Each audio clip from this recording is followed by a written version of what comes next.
Good morning, everyone. I hope all are safe and healthy. I'm very happy to present today's session, which is the road to resilience. Before we begin, let's understand the need for this topic.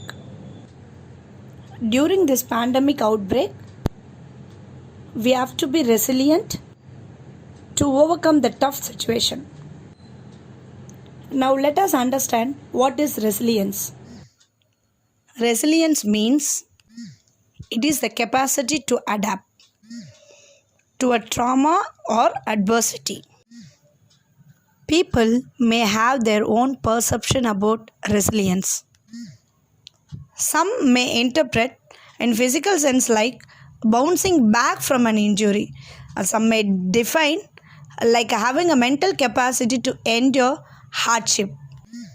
Finally, it is the ability to withstand moments of temptation or difficulties.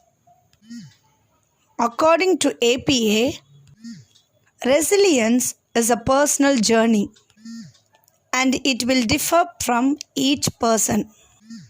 No one is similar to each other, either physically or mentally.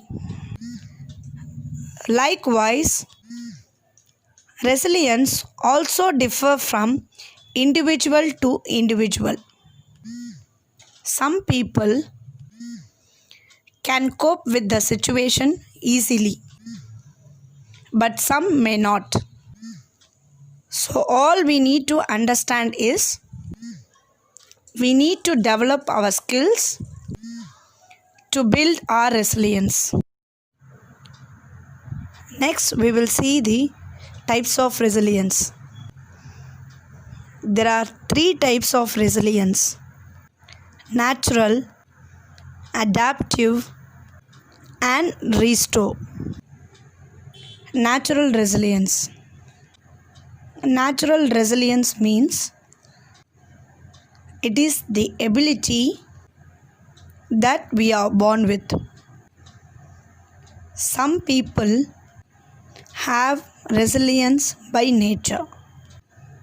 These people adapt to adversity without lasting any difficulties.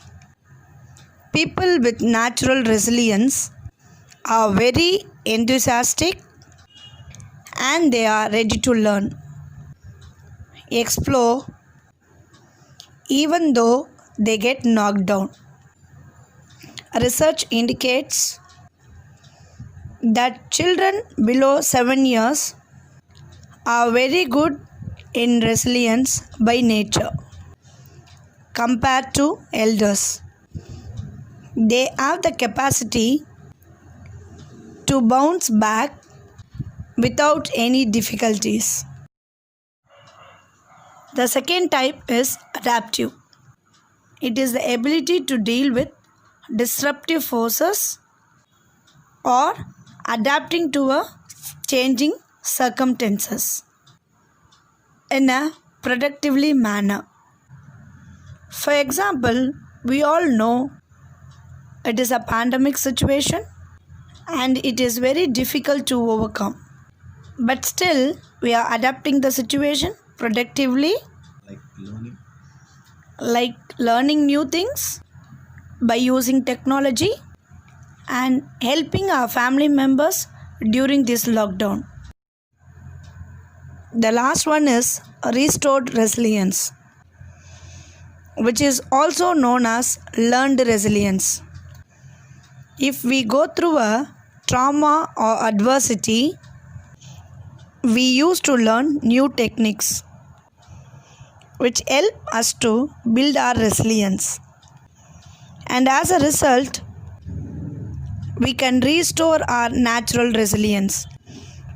Doing so, it can help you to deal with past, present, and future trauma in a healthier way. Here we have some characteristics of a resilient people. Resilient people can view the change as a challenge. They are very committed towards their goal. They have the sense of humor and they have the ability to change themselves. They also have faith to overcome adversity. They have very good self-efficacy.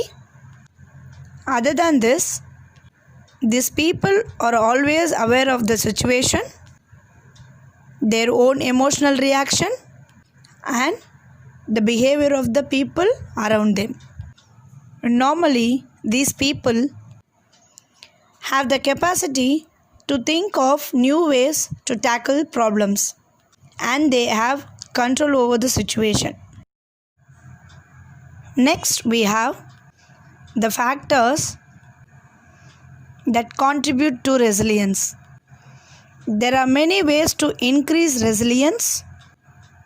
Some of these includes having a good support system, maintaining the relationship, have a good self-image, and also having a positive attitude.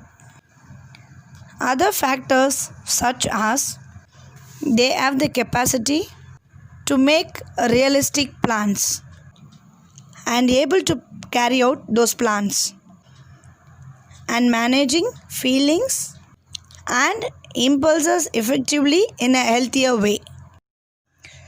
Now we look into 7 C's of resilience. These 7 C's of resilience are very important for an individual to build resilience.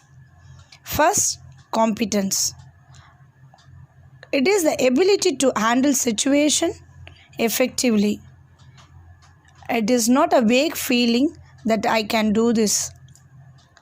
People become competent by developing skills. These skills allow them to trust their judgment and make responsible choices. All you need is look for an opportunity to develop your skills. If not, you can create your own opportunity to grow. And you can also offer others to grow as well. People who are given opportunity are more competent than those who are not. Second, we have confidence. I'm sure everyone knows what is confidence. But here we need to understand how confident we are. If somebody asks us, "Are you confident?" Without a doubt, we'll say yes. But when it comes to a work or a decision, we are not confident enough to handle. Confident is not just a word of mouth, and it will never help you to build your resilience. So be confident always and think out of the box. Third is connection. One of the most protective force in our life is unconditional love. Empathizing others with positive and negative emotions helps them to feel known and understood. So get connected with the people always. Fourth is contribution. People who contribute to the well-being of others will receive gratitude and respect. So this may allow them to engage in such activities. Fifth is coping. People who learn to cope with stress effectively are better prepared to overcome their life challenges.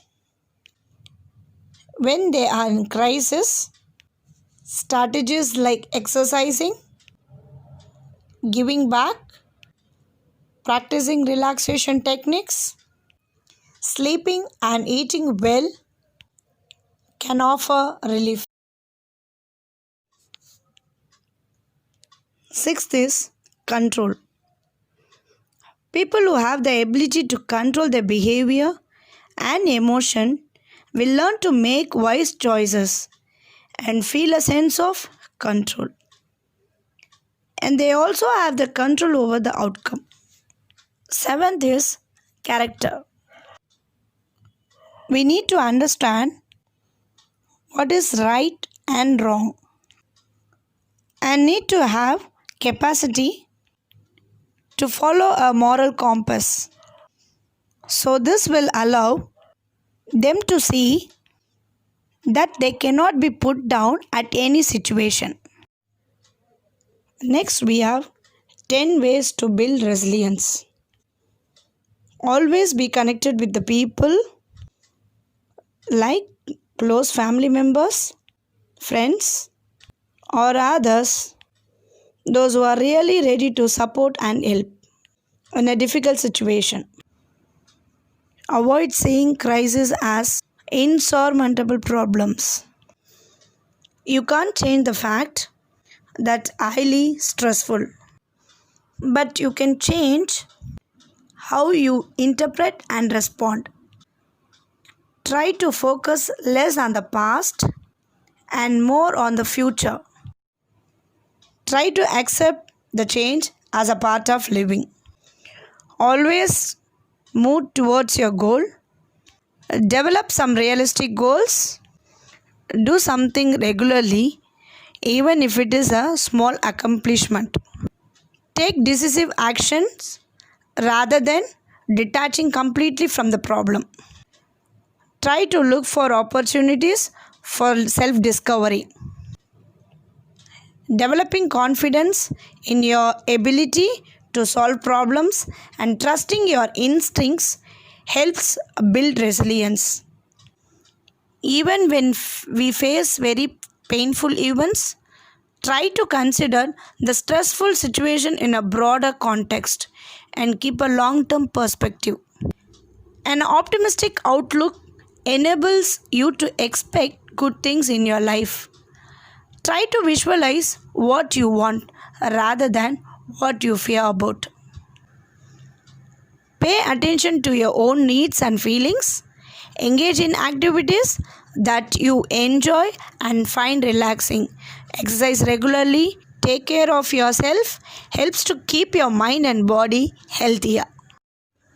Next is staying flexible. It is very important in our daily life to deal with stressful circumstances and traumatic events. This flexible enable us to survive and to cope with. Life is a journey filled with lots of lessons, hardships, joys, celebrations, and special moments that will ultimately lead us to our destination. The road will not always be smooth. In fact, throughout our travels, we will encounter many challenges and problems, but we need to continue our journey. Thank you everyone. Have a wonderful day.